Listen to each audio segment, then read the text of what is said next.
Kerinduanku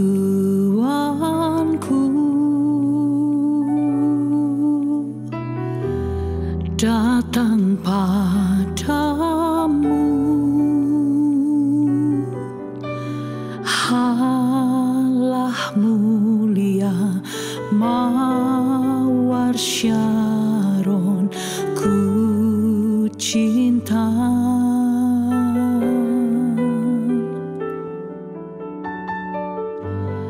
Kaulah rajaku dan sahabatku, terindah termanis Engkau bagiku.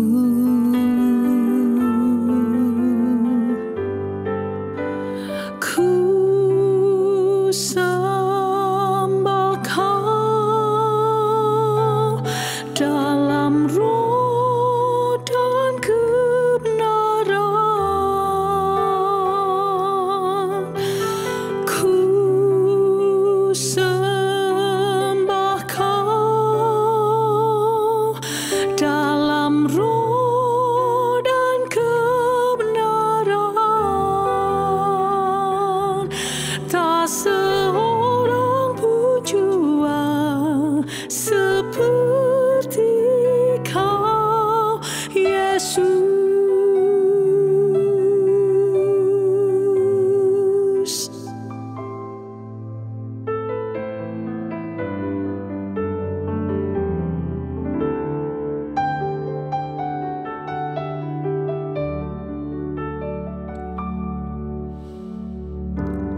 Kerinduanku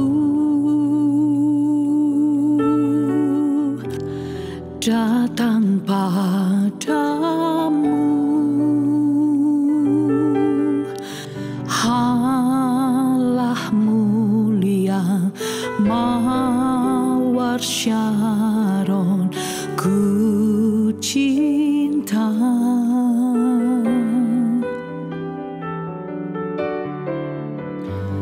Kaulah rajaku dan sahabatku, terindah termanis Engkau bagiku.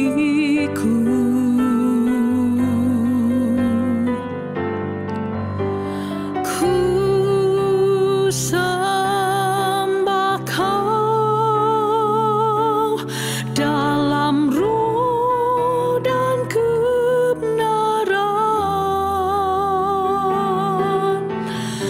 Ku sembah Kau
menjadi kerinduan hatiku. Kau hasrat jiwaku, dambaan hatiku, yang selalu ku rindu. Ku menyembah, hatiku memujamu Tuhan. Sepanjang hidupku, ya ku sanjung Engkau sampai selamanya. Hanya Kau, oh hanya Kau.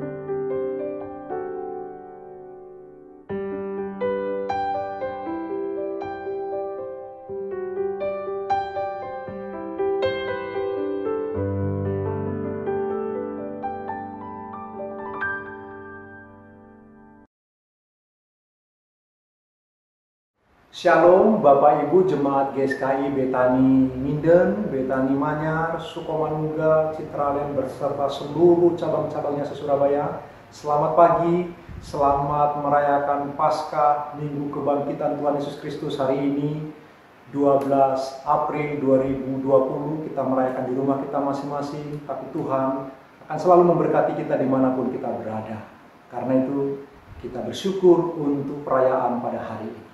Shalom Bapak Ibu Jemaat GSKI Betani Minden, Betani Manyar, Betani Sukomanunggal, Betani Citraland, serta seluruh cabang-cabangnya se-Surabaya.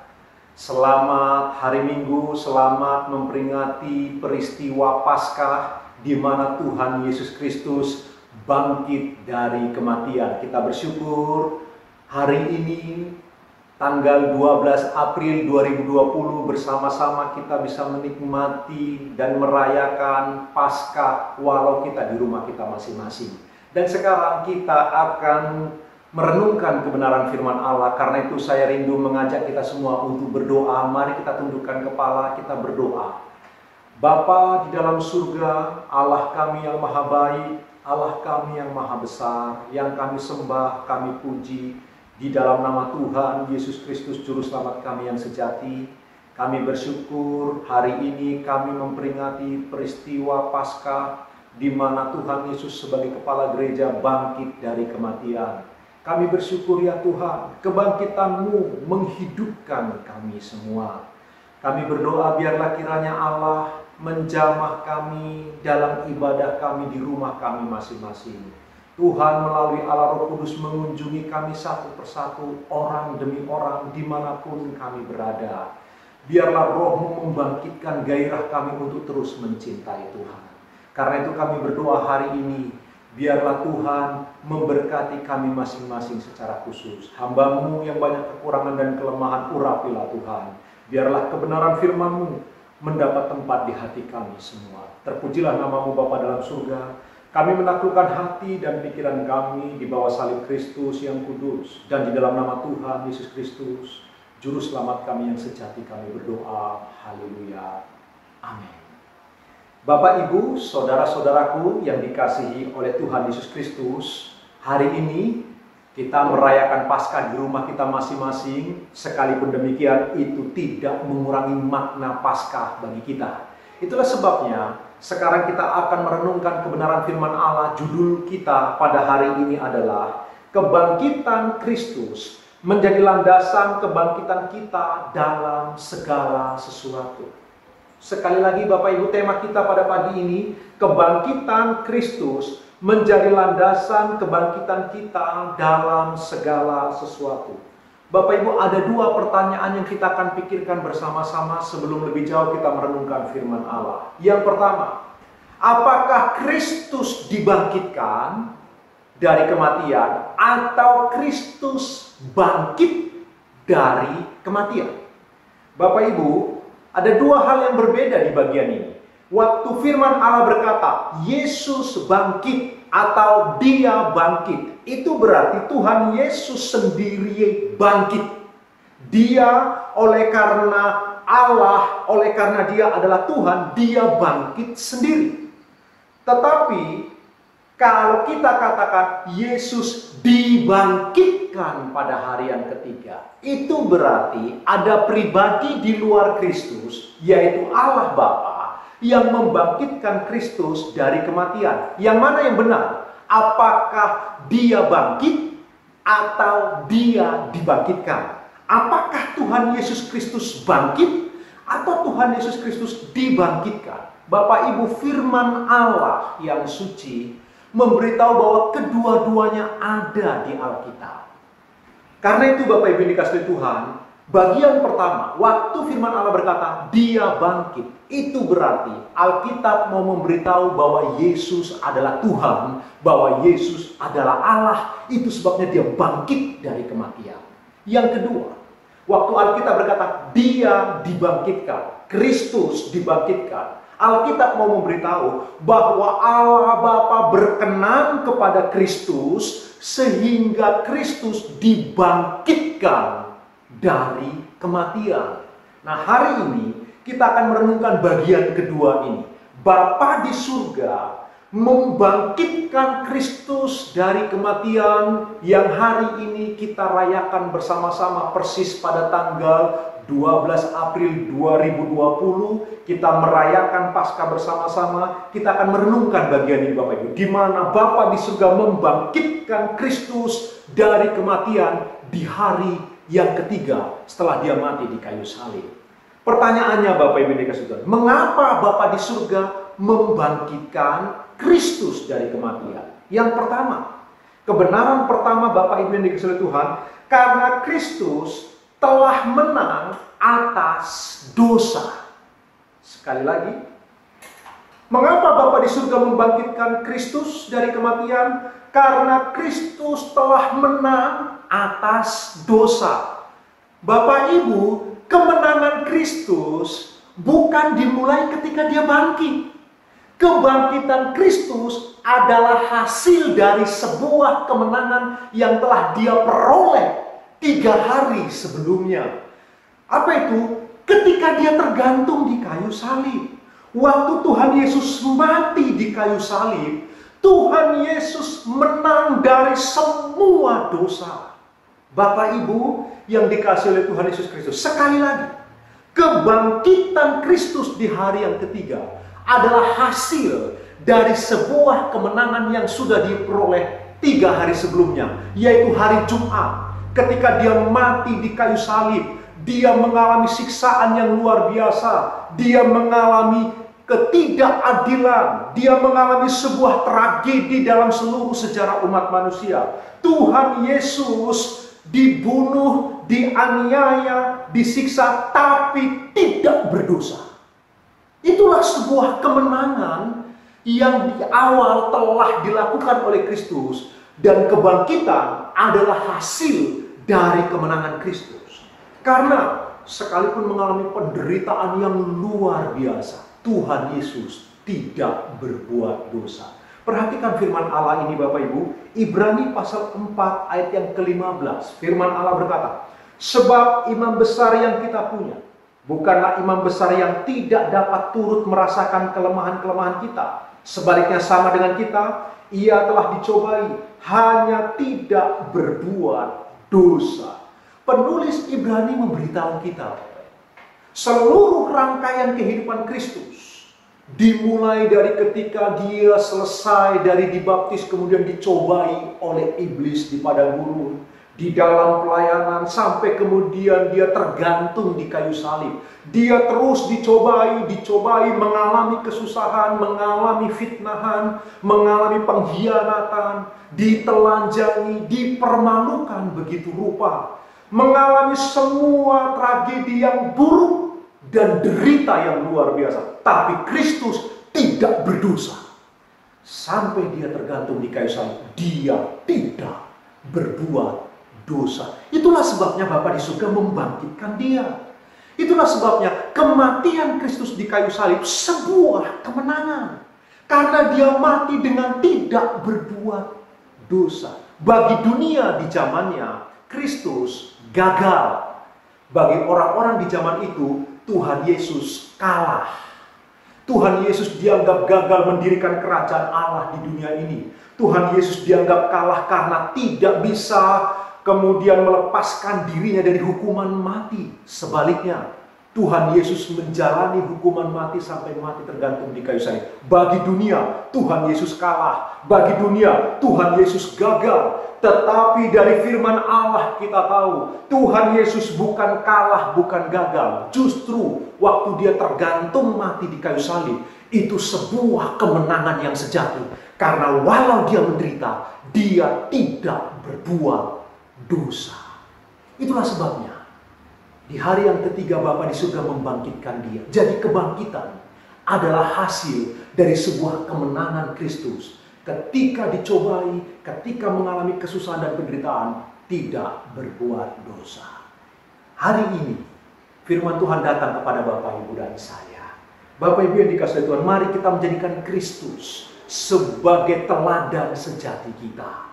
Marilah kita mengalami kebangkitan Kristus dalam hidup kita. Dengan ditandai kita berani dan berjuang untuk menang dari dosa. Bagaimana dengan Bapak, Ibu, dan saya? Ayo kita melihat kepada Kristus. Sekalipun dicobai, mengalami penderitaan, mengalami kesusahan, mengalami rasa sakit yang tak terperikan, tapi Tuhan Yesus tidak berbuat dosa. Hari ini Bapak, Ibu, kita sedang ada di situasi yang cukup mengkhawatirkan. Wabah virus corona melanda di seluruh dunia. Bukan hanya Indonesia kita ini yang mengalami penderitaan. Seluruh dunia mengalami kesusahan, Bapak Ibu dikasihi Tuhan. Tetapi firman Allah datang dalam peristiwa perayaan Paskah. Saya mendorong kepada seluruh jemaat GSKI, Betani, Nginden, Manyar, Sukomanunggal, Citralen maupun seluruh cabang-cabangnya. Bapak Ibu, saya mendorong kepada kita semua. Jangan berbuat dosa. Mari kita bangkit. Situasi yang kurang baik ini jangan membuat kita berdosa. Supaya kebangkitan Kristus menjadi bagian dari kebangkitan kita. Kita mengalami sebuah kebangkitan rohani. Kita mengalami sebuah kebangkitan pengetahuan tentang Allah. Kita mengalami sebuah kebangkitan secara ekonomi. Kita mengalami sebuah kebangkitan yang lain yang berkenan di hati Allah. Bapak Ibu yang dikasihi oleh Tuhan, hari ini sekali lagi, bagaimana dengan Bapak, Ibu, dan saya? Ketika kita melihat kepala gereja, juru selamat kita, penebus kita yang hidup itu, Tuhan Yesus bangkit, dibangkitkan oleh Bapa di surga, oleh karena dia menang atas dosa. Bapak, Ibu, dan saya, kita pun harus menang atas dosa. Di dalam diri kita ada dua potensi. Potensi untuk berbuat dosa dan potensi untuk tidak berbuat dosa. Ada sama-sama di dalam diri kita. Potensi untuk berbuat dosa, tetapi kita juga punya potensi, punya kemampuan untuk tidak berbuat dosa. Ada Roh Kudus Allah menyertai kita, ada firman Allah yang kekal bersama dengan kita, ada Allah yang menyertai kita. Mari bersama-sama dalam situasi yang sulit ini, kita belajar untuk mengalahkan hidup kedagingan kita, mengalahkan natur dosa di dalam diri kita, Bapak Ibu. Sehingga kita sekali lagi mengalami kebangkitan rohani dalam suasana yang mungkin kurang menguntungkan. Tapi jika kita bersama dengan Tuhan, kita akan mengalami kemenangan demi kemenangan. Kristus menjadi contoh teladan kemenangan yang luar biasa. Kemenangannya ketika dia tidak berbuat dosa, sekalipun mengalami penderitaan yang luar biasa. Bapak Ibu yang dikasihi oleh Tuhan, ada sebuah kesaksian dari Henry Michael Nouwen. Bapak Ibu mungkin pernah mendengar kesaksian ini. Seorang profesor dari universitas terkenal, Harvard University, Yale University, seorang profesor yang terkenal luar biasa, menulis banyak buku-buku rohani yang dibaca oleh lintas denominasi. Seseorang yang luar biasa. Bapak Ibu, dia meninggalkan semua itu. Meninggalkan semua kemegahan sebagai seorang profesor yang tersohor dalam dunia Kristiani. Lalu kemudian dia meninggalkan, dia pergi ke Kanada. Menarik Bapak Ibu, dia seorang pastor, dari kecil dia punya kecenderungan untuk homoseksual. Tapi dia tidak menghidupi kehidupan itu. 1-2 kali dia jatuh ke dalam dosa Bapak Ibu. Tetapi dia berjuang, dia tidak menghidupi kehidupan homoseksual. Dia menjadi seorang pastor. Lalu kemudian dia meninggalkan semua kemegahan sebagai seorang guru besar, seorang profesor di kampus-kampus terbesar. Dia pergi ke Kanada. Dia mencari sebuah panti asuhan. Dia bertemu dengan sebuah panti asuhan yang bernama Daybreak di Kanada. Lalu dia datang kepada panti asuhan itu dan dia berkata demikian, apakah saya boleh menjadi sukarelawan di sini, menjadi volunteer? Lalu kemudian pengurus yayasan berkata, boleh, silakan. Lalu dia bertanya lagi, adakah di sini anak yang paling sulit ditangani, anak yang paling sulit untuk bisa dirawat? Lalu mereka berkata, ada, namanya Adam. Lalu kemudian Bapak Henry Nouwen berkata demikian, bolehkah saya tinggal bersama dengan Adam di kamarnya? Oh boleh, tapi kamarnya terlalu kecil, terlalu sempit untuk kalian berdua. Lalu kemudian Henry Nouwen berkata, enggak apa-apa. Singkatnya Bapak Ibu, dia meninggalkan semua nama besarnya sebagai seorang profesor di kampus-kampus besar. Dia ada di Yayasan Daybreak, merawat Adam, seorang yang cacat. Seseorang yang tidak bisa berbuat apa-apa kecuali di kursi roda sambil meler, begitu Bapak Ibu. Henry Nouwen sebagai seorang hamba Tuhan melayani anak ini Bapak Ibu. Merawat dia begitu rupa, tinggal bersama-sama dengan dia. Sekali lagi meninggalkan kampus-kampus terkenal. Lalu kemudian suatu kali Bapak Ibu dalam sebuah cerita, Philip Yancey, penulis terkenal, penulis buku-buku rohani yang sangat terkenal di dunia. Buku-bukunya laris, salah satunya Keajaiban Kasih Karunia Bapak Ibu. Philip Yancey bercerita, dia berkunjung untuk melihat Bapak Henry Nouwen.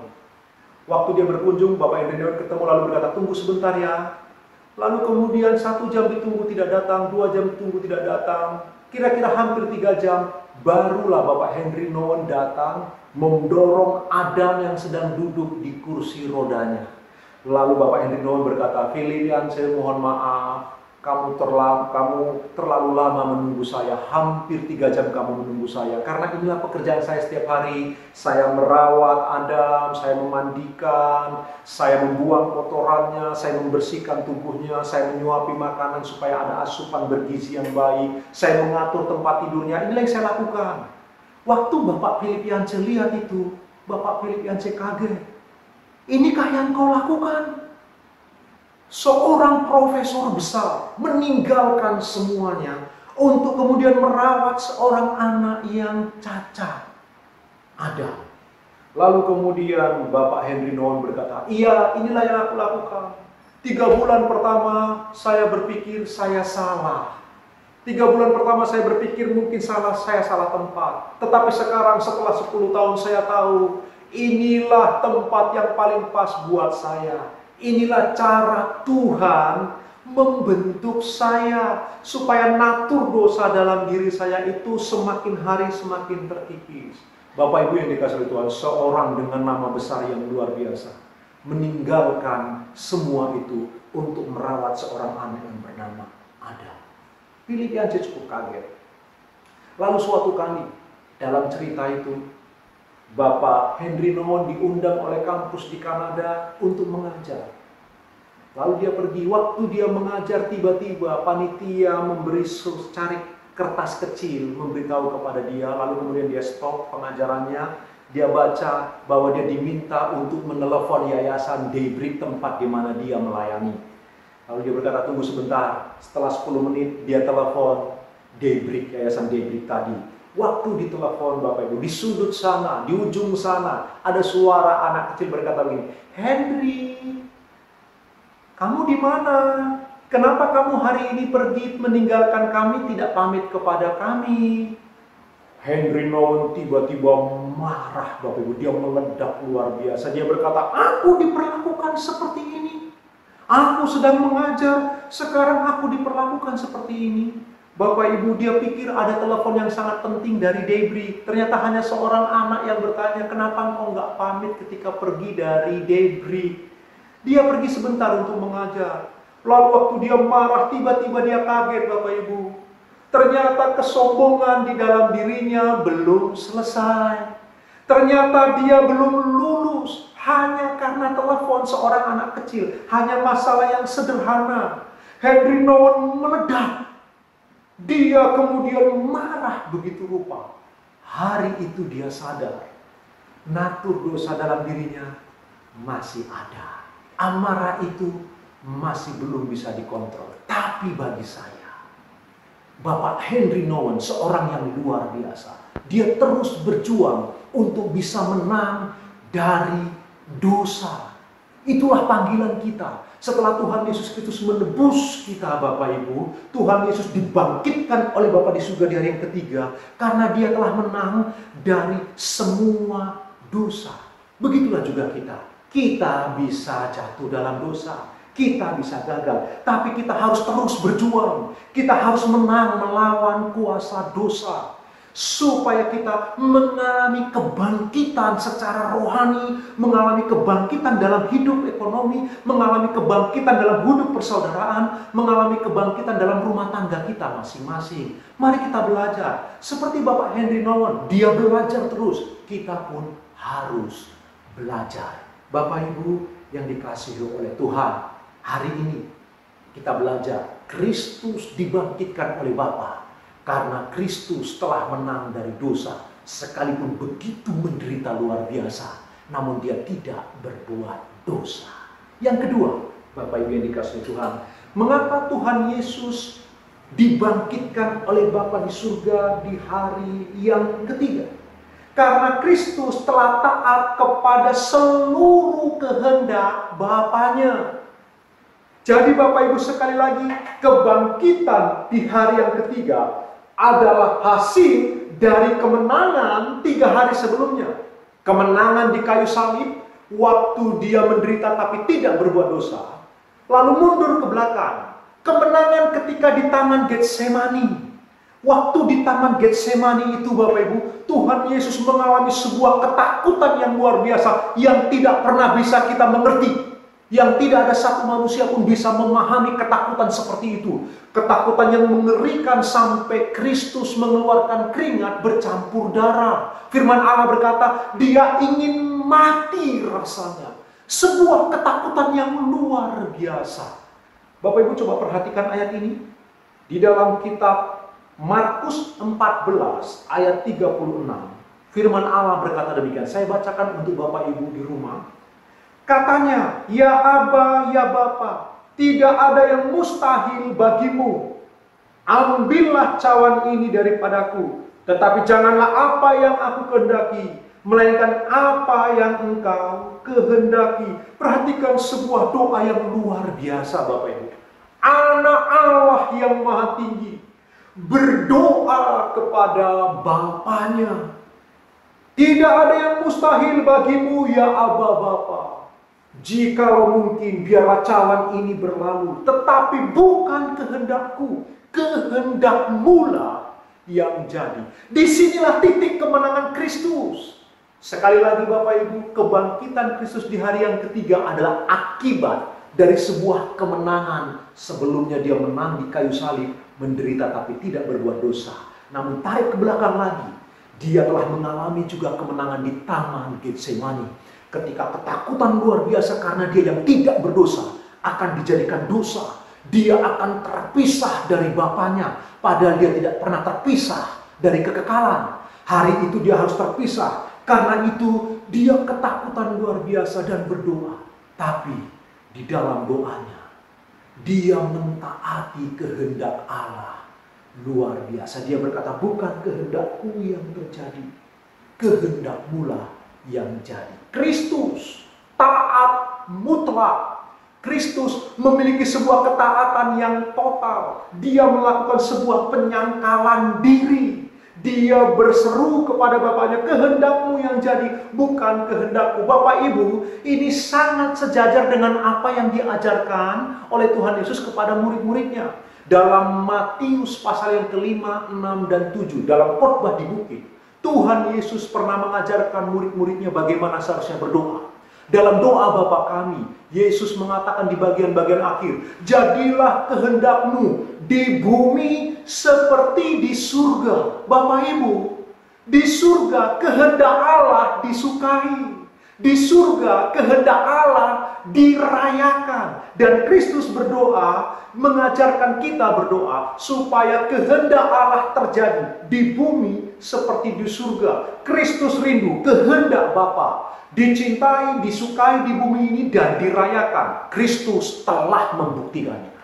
Di Taman Getsemani itu, dia membuktikan bahwa dia merayakan kehendak Bapanya. Dia mencintai kehendak Bapanya. Sampai-sampai dia pernah berkata dalam Injil Yohanes, aku datang untuk mengerjakan kehendak Bapa. Makananku adalah mengerjakan kehendak Bapa. Jadi di Taman Getsemani itulah Kristus telah mengalami kemenangan. Kebangkitan hari yang ketiga, dia dibangkitkan oleh Bapa di surga. Itu adalah hasil dari sebuah kemenangan di Taman Getsemani. Ketika dia melakukan taat mutlak kepada seluruh kehendak Bapanya. Hari ini Bapak Ibu, jemaat yang dikasihi oleh Tuhan Yesus Kristus, tanggal 12 April 2020, sebuah Paskah yang istimewa. Mengapa istimewa? Kita ada di rumah masing-masing. Kita tidak bisa merayakan di gedung gereja yang indah yang kita bersama-sama merayakan hadirat Allah luar biasa. Tapi sekarang kita di rumah kita masing-masing. Dan di tempat kita masing-masing, jemaat Tuhan, firman Allah ini datang. Apakah dalam suasana seperti ini, ketika bisnis mulai menurun, ekonomi sudah mulai mengalami krisis, dunia sedang mengalami krisis ekonomi Bapak Ibu. Barangkali ada di antara Bapak Ibu mulai mengalami kesulitan ekonomi, finansial. Barangkali yang bisnis restoran sudah mulai khawatir dan cemas. Dan banyak bisnis-bisnis lain yang terdampak oleh karena COVID-19. Dalam suasana seperti ini Bapak Ibu, kadang-kadang kita bingung.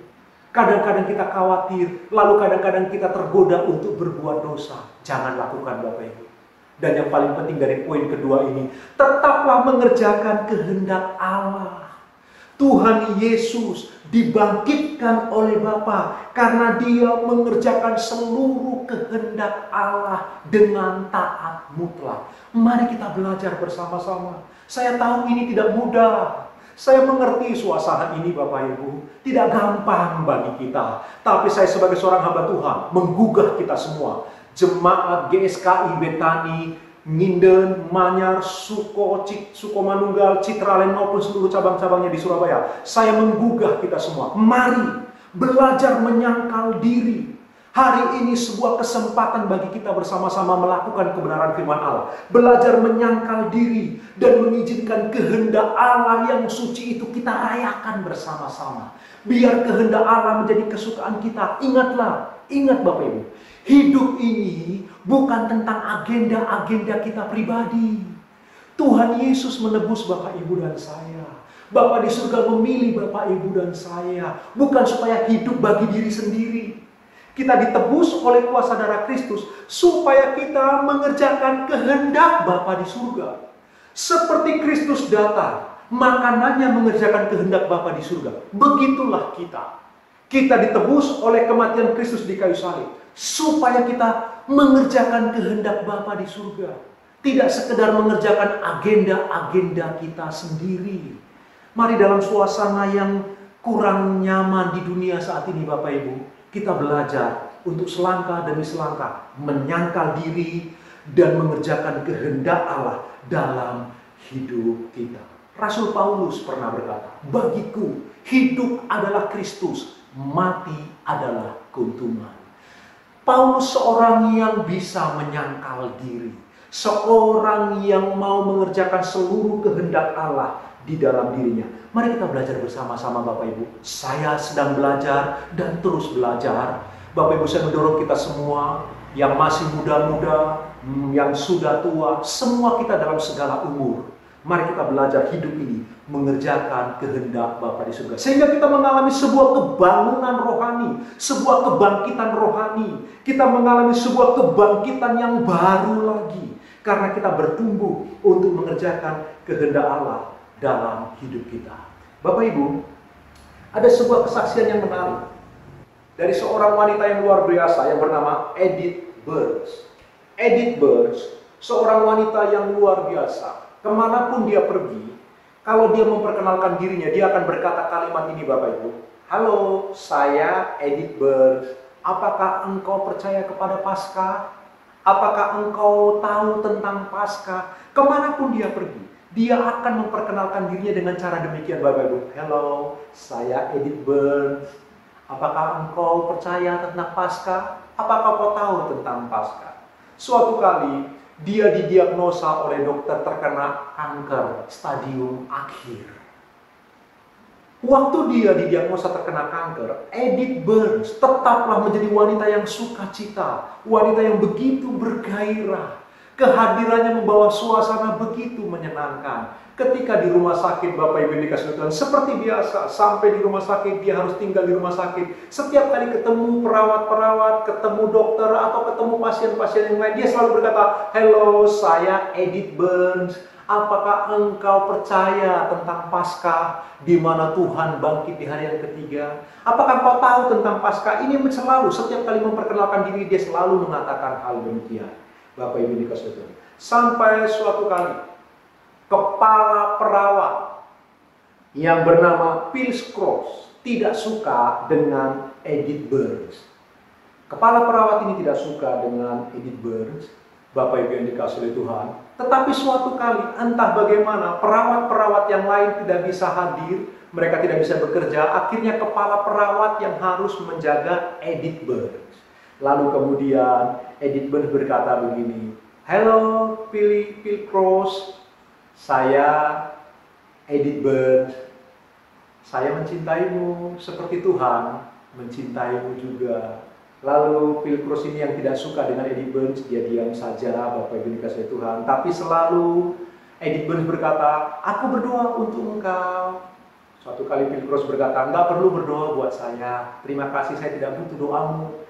Tapi Edith Burns terus saja, dia berkata, "Aku sudah berdoa kepada Bapa supaya sebelum aku mati engkau diselamatkan." Phil Cross berkata, "Engkau tidak akan mati dan aku tidak butuh doamu." Tapi suatu kali, Bapak Ibu, tiba-tiba Phil Cross seperti ditarik, seperti magnet menarik begitu, dia datang masuk ke ruangannya Edith Burns di mana dia dirawat. Waktu dia masuk, dia berkata begini, "Edith Burns, saya harus bicara kepada kamu." Lalu Edith Burns berkata begini, "Iya, Phil Cross, saya tahu tadi malam Tuhan sudah bicara kepada saya bahwa engkau akan mencari saya dan bertanya." Lalu kemudian Phil Cross bertanya, "Edith, kenapa semua perawat-perawat engkau tanyai tentang Paskah? Apakah engkau tahu artinya Paskah? Apakah engkau percaya kepada Paskah?" Semua perawat engkau tanya begitu. Semua dokter engkau tanya begitu. Lalu semua pasien yang lain juga engkau memperkenalkan diri dan bertanya dengan begitu. Kenapa engkau tidak pernah lakukan kepadaku? Kenapa engkau tidak pernah bertanya tentang Paskah kepadaku? Lalu Bapak Ibu, Edith Burns menceritakan tentang Kristus yang bangkit di hari yang ketiga. Singkat cerita, Phil Cross kemudian menerima Yesus sebagai Tuhan dan Juru Selamat. Dia menangis, dia terharu begitu rupa.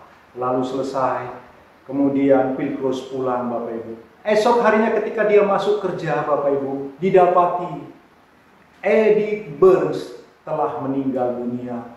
Dengan Alkitab yang terbuka, ada satu ayat yang ditunjuk oleh tangannya. Waktu Phil Cross lihat begitu, dia begitu terharu, Bapak Ibu. Benar perkataan Edith Burns. Dia pernah berkata bahwa aku berdoa sebelum aku mati, engkau sudah diselamatkan oleh Tuhan. Jadi hari itu Phil Cross ingat akan kata-kata Edith Burns. Kemudian waktu dia keluar, begitu dia keluar dari pintu kamar dari Edith Burns, siapapun yang ditemui oleh Phil Cross akan melakukan hal yang sama. Dia berkata, "Halo, saya Phil Cross. Apakah engkau percaya tentang Paskah? Apakah engkau tahu tentang Paskah?" Phil Cross meneruskan apa yang sudah dilakukan oleh Edith Burns. Apa yang saya mau beritahu Bapak Ibu? Ini poin yang saya ingin kita renungkan bersama-sama. Edith Burns sampai di akhir hidupnya dia terus mengerjakan kehendak Allah yang suci. Dia menyangkal diri, dia merayakan kehendak Allah. Dia tidak mengalami mujizat kesembuhan dari kankernya. Tetapi bagi saya, orang yang mengalami penderitaan luar biasa, namun bisa tetap setia kepada Allah, itu pun sebuah mujizat yang luar biasa. Edith Burns sampai maut datang menjemput, Edith Burns tetap mengerjakan kehendak Allah. Imannya tidak gugur.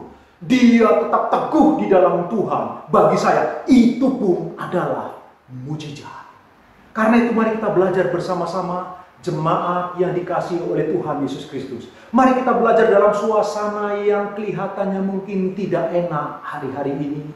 Kita tahu semakin sulit keadaan, tapi percayalah, sekali lagi percayalah, anak-anak Tuhan akan punya kerajaannya sendiri. Bagian kita belajar menyangkal diri. Mari kita hidup mengerjakan kehendak Allah yang suci. Mari kita merayakan agenda Tuhan, mengerjakan agenda Tuhan dalam hidup kita. Bapak Ibu yang dikasihi oleh Tuhan, ayo kita renungkan kebenaran firman Allah pada hari ini. Kristus dibangkitkan oleh Allah di hari yang ketiga.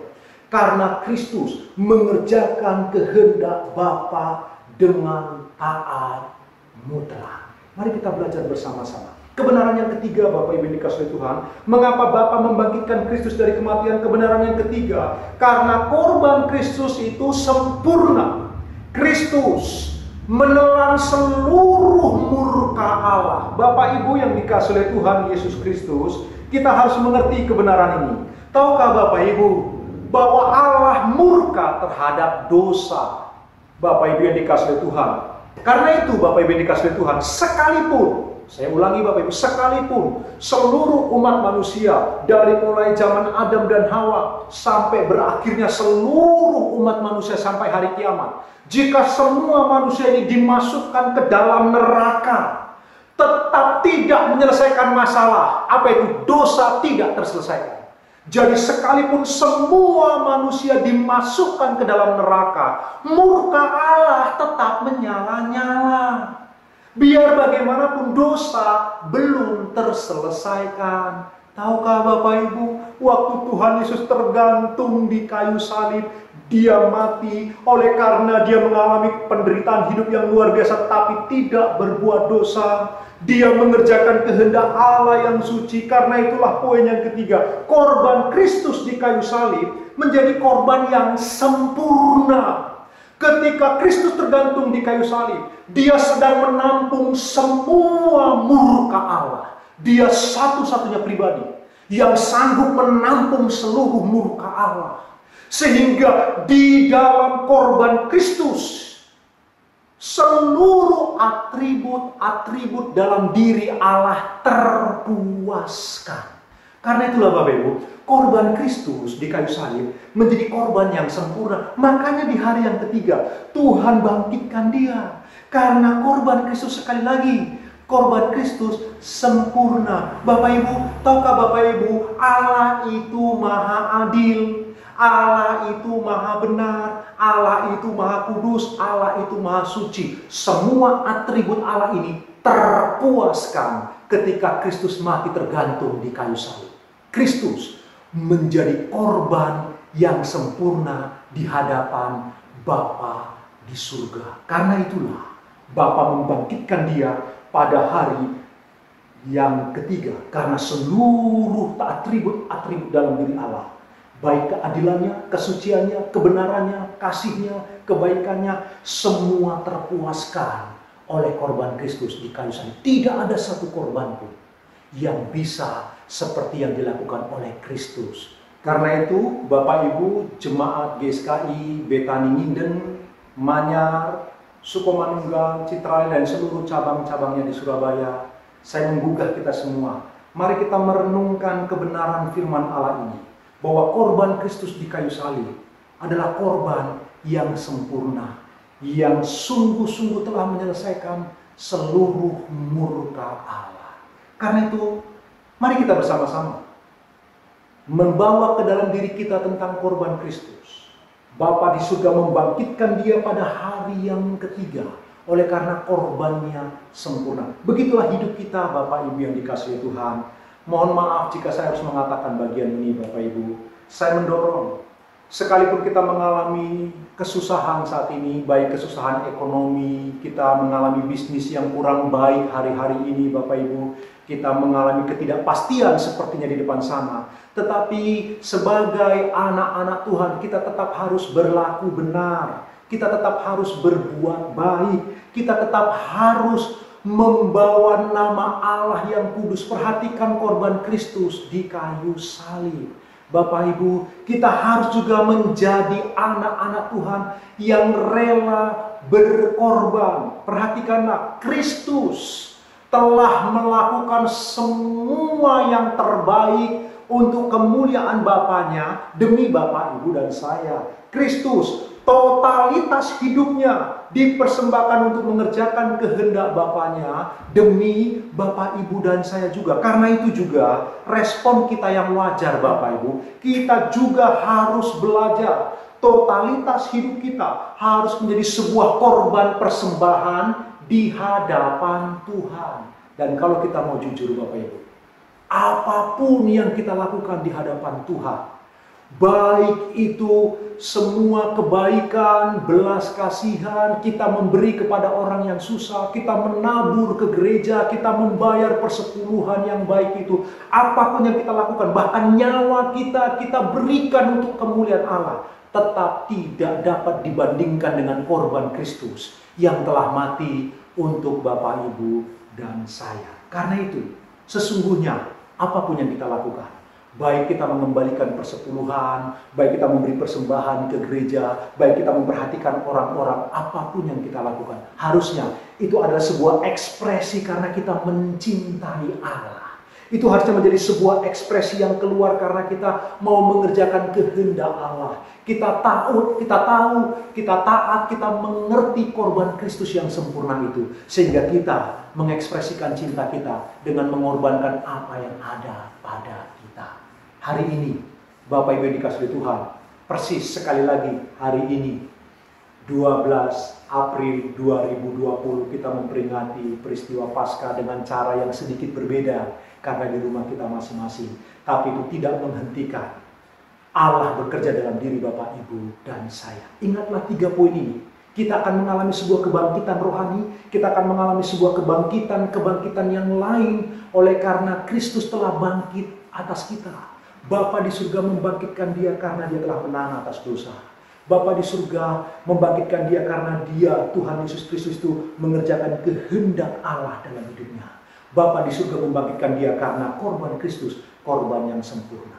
Karena korban Kristus, kita beroleh akses masuk langsung ketemu dengan Bapa di surga. Karena korban Kristus, kita beroleh pengampunan dosa. Karena korban Kristus, kita dijadikan lebih putih dari salju. Karena itu Bapak Ibu, hari ini mari kita merenungkan firman Allah. Kita mau membuka hati kita dan merendahkan diri untuk firman Allah hidup dalam kehidupan kita. Sehingga kita sungguh-sungguh mengalami kebangkitan Kristus di dalam kebangkitan kehidupan kita masing-masing. Baik kebangkitan rohani, kebangkitan hubungan-hubungan yang lebih indah, kebangkitan keluarga yang semakin harmonis, kebangkitan ekonomi, dan kebangkitan yang baik di hadapan Tuhan. Karena itu, mari saya rindu berdoa untuk kita semua. Kita tundukkan kepala Bapak Ibu, kita akan meresponi firman Tuhan. Mari kita tundukkan kepala, kita renungkan firman Allah. Bapak Ibu, Engkau tahu betapa Allah mengasihimu. Itu sebabnya hari ini ada untuk kita bisa bersekutu dengan Tuhan yang hidup, Tuhan yang sudah bangkit. Penebusku hidup, penebusmu hidup. Karena itu sebelum kita berdoa, renungkan firman Allah ini. Biarlah kita belajar terus untuk menang dari dosa. Kita belajar untuk mengerjakan kehendak Allah yang suci. Dan mengekspresikan cinta kita kepada Allah yang telah berkorban luar biasa. Kita berdoa. Bapa di dalam surga, kami bersyukur, kami beroleh kebenaran firman-Mu. Kami tahu isi hati-Mu Tuhan. Mengapa Tuhan Yesus Engkau bangkitkan? Oleh karena Kristus telah menang atas dosa. Oleh karena Kristus mengerjakan kehendak-Mu, bukan agenda pribadinya. Karena korban Kristus, korban yang sempurna di hadapan-Mu. Karena itulah Tuhan, kami juga mau belajar bersama-sama. Kami umat-Mu, kami mengaku banyak kekurangan dan kelemahan. Kami mau belajar untuk menang dari dosa, walau situasi yang kami hadapi sedang sulit. Kami mau belajar dalam hidup kami mengerjakan kehendak Allah yang suci. Kami mau belajar berkorban dengan mengekspresikan cinta kami kepadamu. Tuhan, tolonglah kami semua. Hamba-Mu sebagai seorang hamba Tuhan berdoa, biar roh-Mu menjamah seluruh jemaat-Mu. Biar firman-Mu hidup dalam kehidupan mereka, dimanapun mereka berada. Jika ada yang mengalami kesusahan ekonomi, Tuhan berkati. Jika ada yang mengalami kesusahan bisnis, Tuhan menolong, menganugerahkan hikmat. Firman-Mu ini menjadi kekuatan bagi mereka. Jika ada yang mengalami sakit penyakit, Tuhan sumber kesembuhan kami yang sejati, tabib yang ajaib. Tuhan berkati seluruh jemaat-Mu. Berkatilah ya Tuhan. Terpujilah nama-Mu, dimuliakan Engkau senantiasa. Kami merendahkan diri, kami menerima firman-Mu dengan sukacita. Di dalam nama Tuhan Yesus Kristus kami berdoa. Haleluya. Amin. Selamat Paskah, Tuhan Yesus memberkati.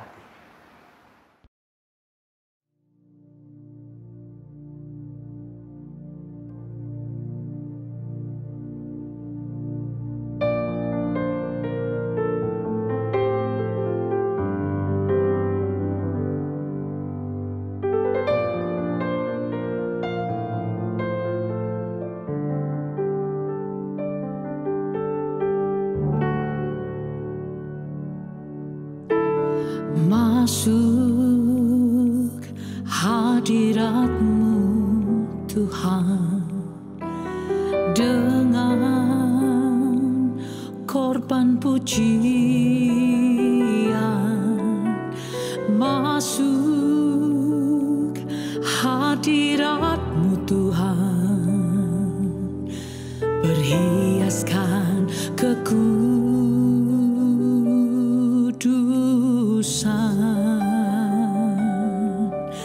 di hadapan hadirat-Mu Tuhan.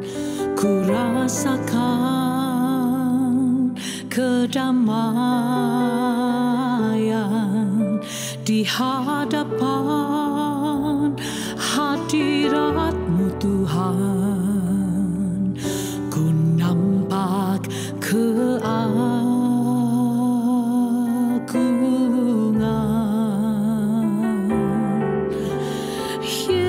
Yesus, ku sembah Kau, sujud di hadapan-Mu. Keinginan dalam hidupku hanya untuk menyembah-Mu.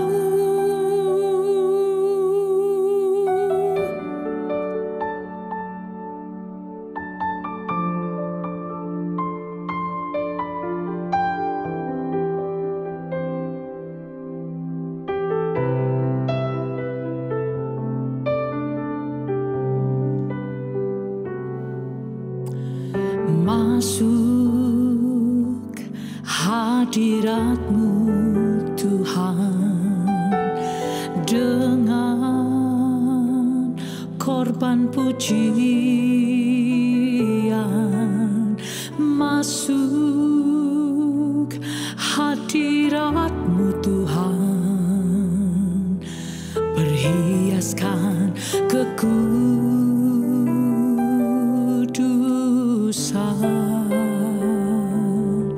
di hadapan hadirat-Mu Tuhan. Ku rasakan kedamaian di hadapan hadirat-Mu Tuhan.